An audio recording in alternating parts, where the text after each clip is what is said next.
Zay ny amin'ny hetsika iny fa mitondra fanazavana makasika ny andiany faharoa ao anatin'ilay hetsika Grand Fond de Matasoa Ramatoa Rarivo Afaliana tompona andraikitry ny ligue régionaly ao anatin'ny taranja Lomano eto Analamanga toy izao manaraka izao ny fanazavana.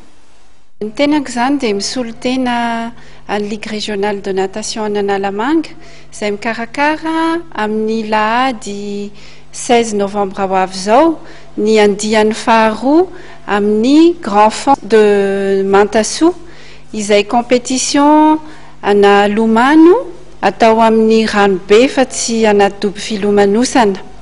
Ny programme amin'io andro io dia makasika mpilomano 900 izay licencié daholy ary manana taona amin'ny 7 ka hatramin'ny 7 taona zareo.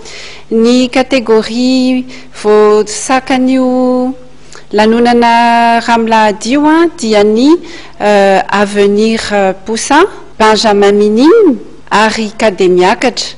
Izany dia ho an'ny atao hoe dame sy ny homme.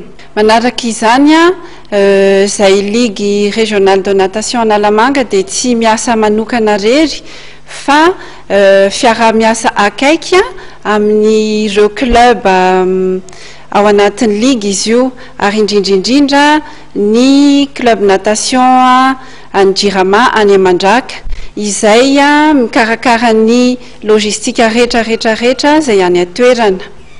Nampina ny sambo izay ny ankizy rehetrarehetra amin'ny Lomano amin'io miampy koa ny isan'ny sapeur pompier izay anampy an'ny ligue amin'ny sécurité any ankizy fa toy ny taona lasa rehetra kosa mihidy mandritra n'io compétition io zany aloha lay toerana lay ranobe eo amin'ny anaovana n'ilay course dia mihidy ho an'ny sambo hafa rehetrarehetra akoatran'ny ireo ampiasain'ny mpikarakara.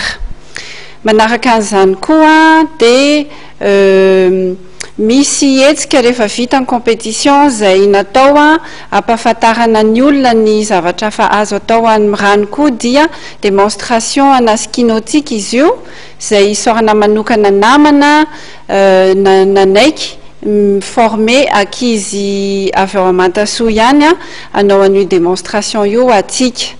Dia isorana manokana eto ny MATV izay nanaiky nandray ary koa DHL international Madagascar izay miara-miasa akaiky be amin'ny ligue efa fanondrony zao amin'ity.